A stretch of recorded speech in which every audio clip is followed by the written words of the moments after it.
រឿង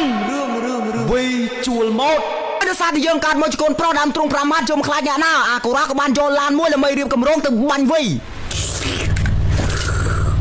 ហើយអ្វីដែលនឹកស្មានម្ដងគឺថាសូវីនេះគឺថាលេចក៏ក្រិចមែនតើប្រិយមិត្តព្រីភ្លើងហើយគឺថាជួលម៉ូតដើម្បីឲ្យមកបាញ់ខ្ញុំដាច់ធីមបាត់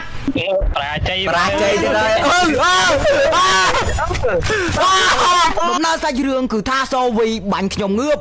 តែម្ដងសោះគឺថាសូវីបានជ្រុលមាត់ដៀលខ្ញុំកប់មាត់តោក្មេងចេះអីនេះទោះតែក្មេងនឹងចេះអី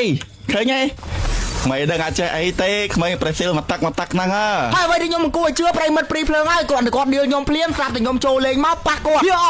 គំនុំកូនប្រុស10ឆ្នាំទៀតចាំសងសឹកក៏មិនតន់ហួរពេលដែរហើយដោយសារតែយើងកើតមកជាកូនប្រុសដើមទ្រង់5ម៉ាត់ជុំខ្លាចអ្នកណាអាកូរ៉ាក៏បានយកឡានមួយដើម្បីរៀបកម្រងទៅបាញ់វី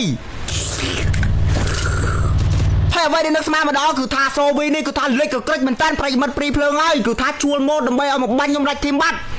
ប្រាជ័យទៅហើយ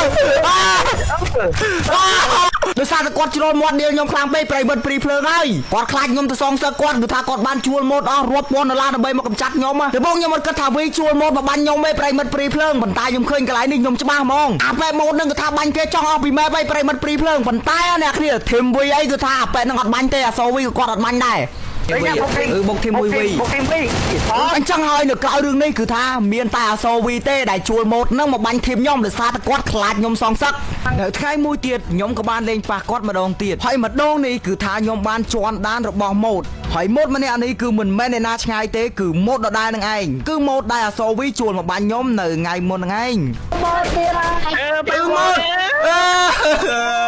ហើយដូចហ្គេមនេះចឹងហ្គេមប៉ះគ្នាទៀតហើយខ្ញុំគិតថានឹងបានសងសឹកអាសូវីបងប៊ីបសិតកាហ្នឹងហើយប៉ុន្តែគឺថាមានម៉ូតមកបាញ់ធីមខ្ញុំដាច់ធីមទៀតហើយអញ្ចឹងហើយបើសិនជាមិនមែនអាសូវីដែលជួលម៉ូតមកបាញ់ខ្ញុំទេសួរថាអ្នកណាគេនៅក្រៅរឿងនេះ